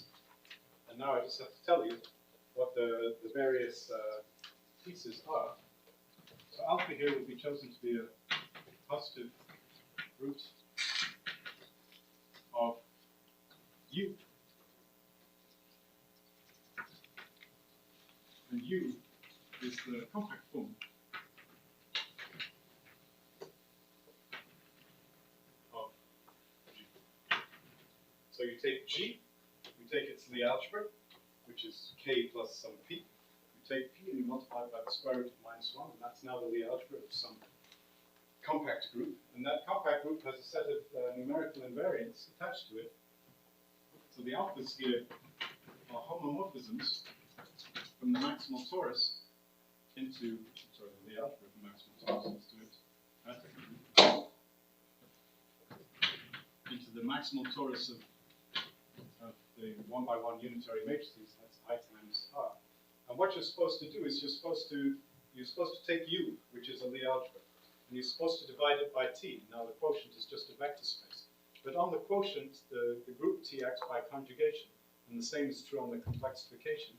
And that complexified representation breaks up as a direct sum of one-dimensional representations. That's always the case for abelian representations of abelian compact groups.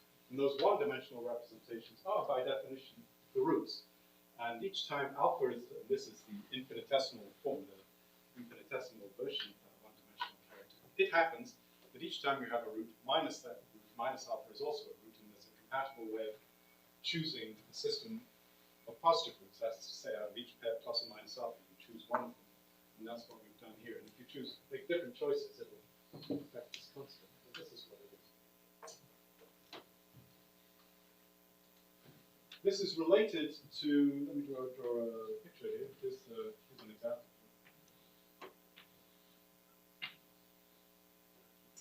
So this would be the picture for group SB4. This is a group with discrete series and has a two-dimensional maximal torus. And so this space of all possible phi's is a lattice in this space. I don't remember exactly what the spacing is.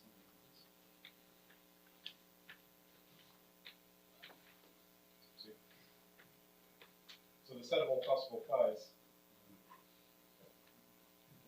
carried away is an integer lattice in this space. Now, what are the alphas? The alphas are vectors which are orthogonal to these so-called root hyperplanes. What I've drawn here are actually the kernels of the various alphas. So if you happen to have a dot which aligns on one of these walls, then there'll be an orthogonality here, and you just get 0. So this quantity is not all 0. And the ones that actually correspond to the discrete series are the ones not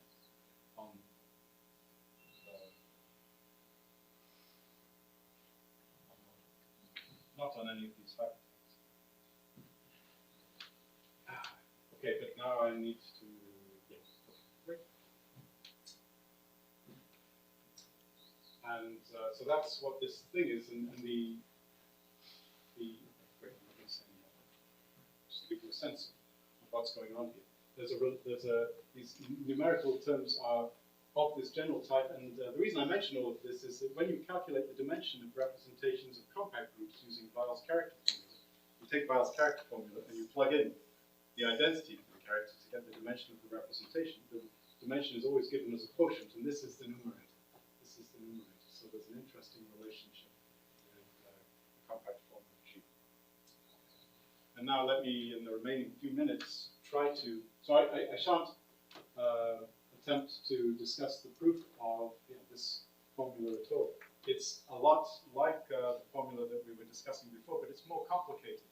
And the reason it's more complicated is that we're integrating here not over a vector space, but just over a bit of a vector space. And we're dealing with a formula here which is not true, not correct for any function f. It's only correct for those functions f which lie in this basic ideal. So there are more complicated aspects to this formula. But the same general ideas, same general principles apply. In this formula, the final version still involves a Fourier transform, and that's related to the fact that there is no n to do this final Fourier transform trick with. Okay.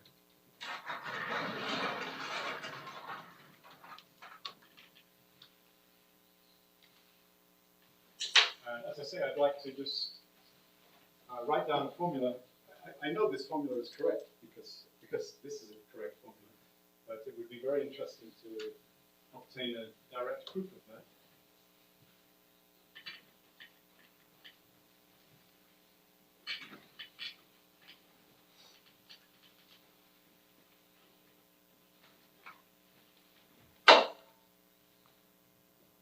First of all, if f is in the basic ideal,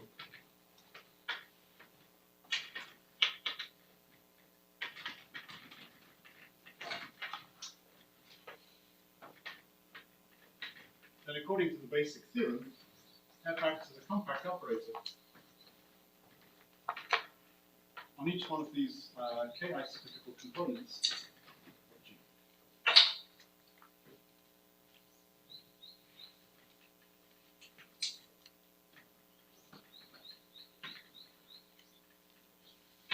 The kernel, the integral kernel representing the operator, let's assume again we're in this dense subideal. Assume mine in just a moment.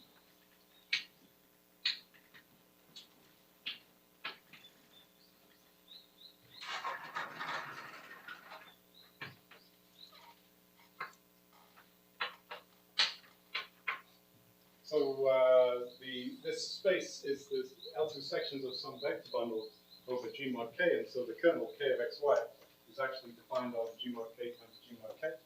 And the way you get such a function on G mod K is a formula similar to the one we had before. You take F, space here. You take F, and you just take G1, K, G2 inverse, and you integrate it over K, but that can't be right as it stands because I don't have sigma involved. And so what you have to add into this formula to make it a true summing is sigma of K. Sigma of K is a matrix, it's a unitary operator, but then again, this kernel is supposed to map sections of a certain vector bundle to sections of the vector bundle again. So the individual values of this kernel should be matrices, not scalars. And so the trace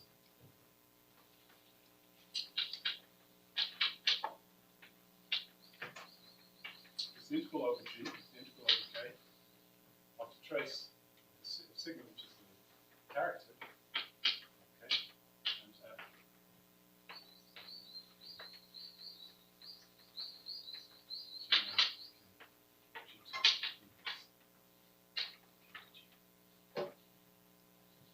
It looks a lot like the integrals that we had in noncommutative.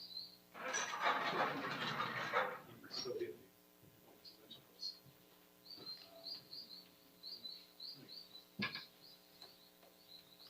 Except it's K, not T, but that's not a big deal.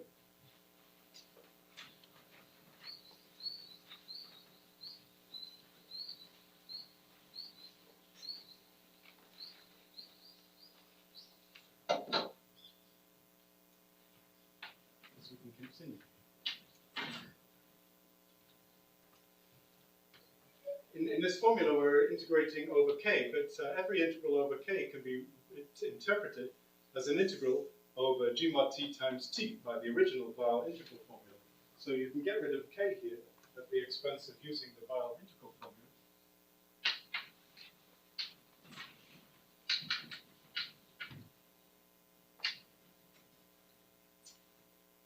And what you get now is an integral over G, an integral over G mod T, but sorry, K mod T, but the K mod T integral cancels off against the G integral. It's just really just an integral over T here. And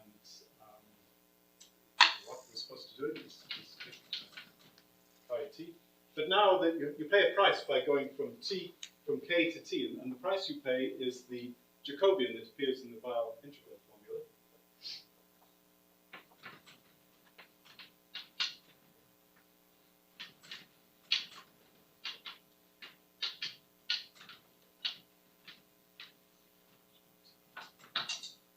So the trace is nothing more than this quantity here. But remember that in Weyl's character formula, the character has a denominator, and the denominator is exactly the square root of delta of T.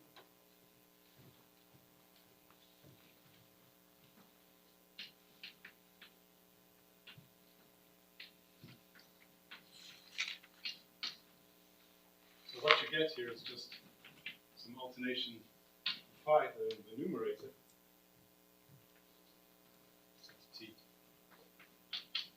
times the square root here.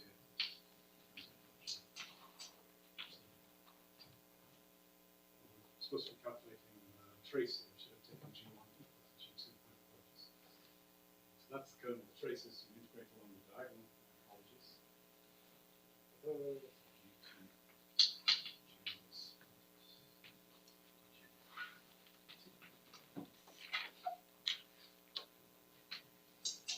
That's exactly what we had over here.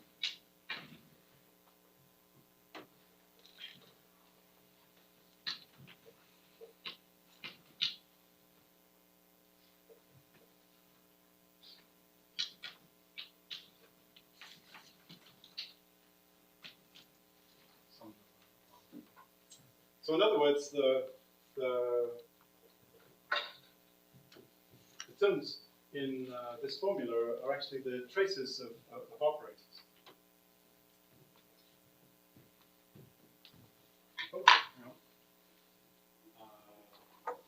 So told a sort of lie.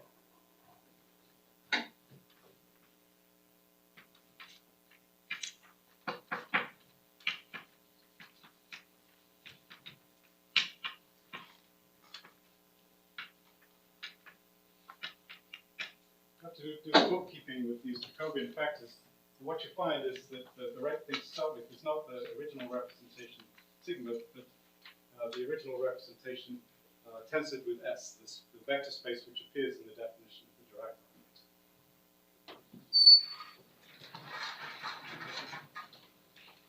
So the lemma comes out of it. It's not a theorem, it's just a, it looks like an index theorem, but it's just a direct calculation.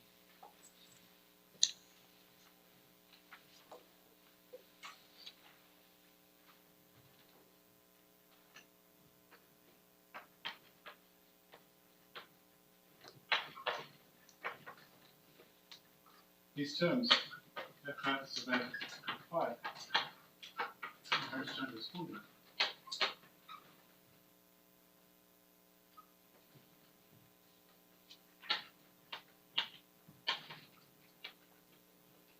Are traces, honest to goodness traces. So what I'm going to do is I'm going to take F and think of it as an operator on a certain space. And just for fun, I'm going to multiply, as people do, by the e to the minus Dirac squared. You don't actually need this. You could set t equal to 0. This is a true formula.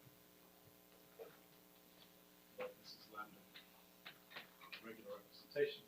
So this is acting the L2 space in G mod K, coefficients in the vector bundle.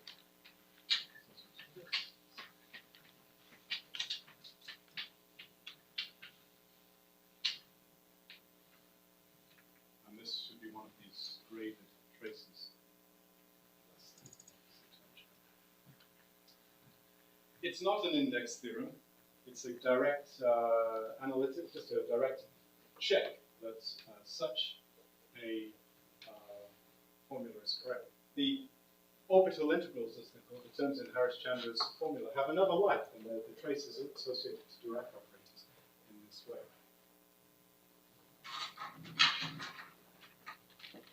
And so I'm not going to keep you any longer, so let me just say that Harris-Chandler's formula has an interpretation.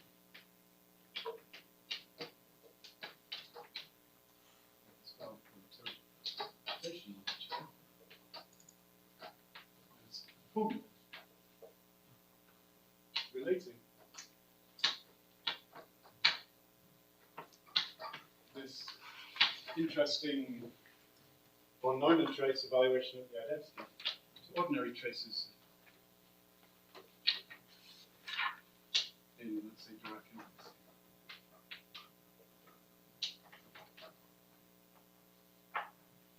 And it would be very nice to obtain a direct analytical proof of this, because then you wouldn't have to worry about Harris-Chandler's formula and all of its details. If you add up these Dirac operators with all of the correct multiplicities which appeared in Harris-Chandler's formula, these fellows here, what you find formally is you get the Dirac operator in G, you get the Dirac operator on G mod K acting on the following infinite, with coefficients in the following infinite dimensional vector space. Namely, you take the space U modulo K, where U is the compact form of K, and you build the Durham operator on U modulo K. So here's the formula. It says trace G is equal to the usual operator trace, again, of lambda times. Now I'll take e to the minus t, and what I'm going to put here is the Durham operator squared. The last thing I'll write is d is the Durham on u. The index here is known to be the size of the value for u. In particular, not zero.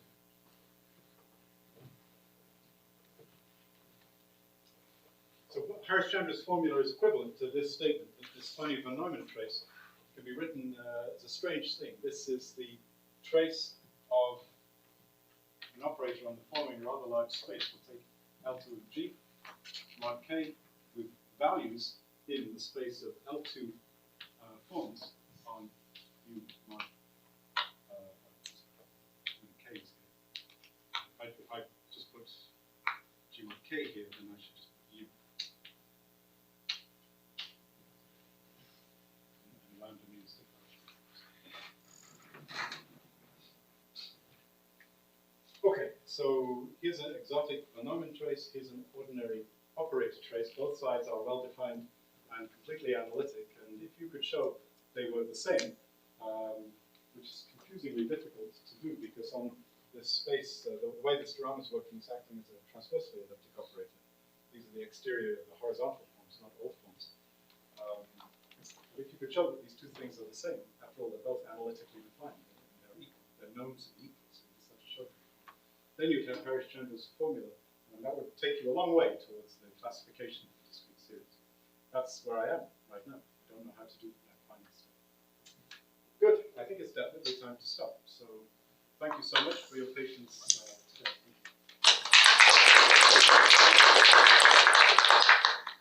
Thank you very much for stimulating, passionate lecture. Any question or comments? Maybe the final, let's give the dimensional space, which is like a triple bundle over G over K. Like, Yeah, let me say it more clearly. You take, so U, the group U, which is a compact group, let's take the simplest case where the group G is SL2R. Then U is SU2, and inside of SU2 is SO2. And here's what I want to do. I want to take the Durand operator on SU2 divided by SO2, that's the complex projective line. I want to take the Durand operator, and I want to lift it to an operator on this principal circle bundle over the projective line, over CP1, which is the 3-sphere, which is U. Okay? And so I want to lift it just as a transversely elliptic operator. And so what D means here is the operator associated to the Durand complex upstairs on horizontal forms. So it's a transversely elliptic rather than elliptic operator, and this trace does not obviously exist. It only exists if F lies in the basic ideal that I was describing, not for an arbitrary F. So it's a little bit delicate what's going on. But this makes sense some of the time, for some Fs, and Fs in the basic ideal. Of course, this makes sense all of the time. If F is in the basic ideal, these two quantities should be the same, up to some numerical factor, of course. And, well, I know they are the same, thanks to Harris-Chandler's formula. But I would like a direct argument to calculate that this trace is equal to this trace, just by changing the basis or something. And I don't have that. Yeah, and what makes it tricky is that it's a transversely elliptic operator, which is not an elliptic operator.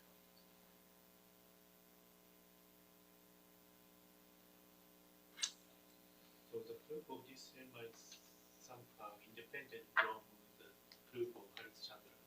Yeah, this is just a check of definitions. The fact that these can be identified with operator traces is, you go line by line to see that all the definitions match up. And so you can interpret Harris-Chandler's formula as exactly this assertion. Right, so this complicated trace you can decompose into an infinite sum of simple traces like that. That's elementary. Hard thing is this quantity sum. So this, if you like, is a theorem of Harris-Chandler, but it should be a direct theorem, direct computation of me.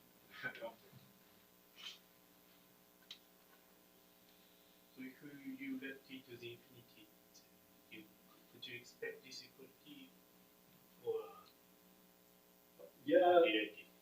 that's exactly what I want to do. I want to calculate, actually the best thing to do is let t go to 0.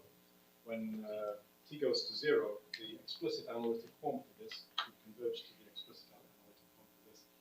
And but you can see that it's sort of correct.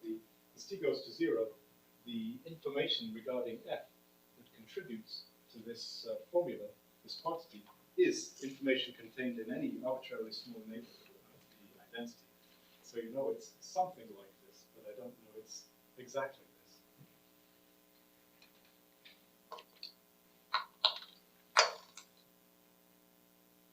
Other question?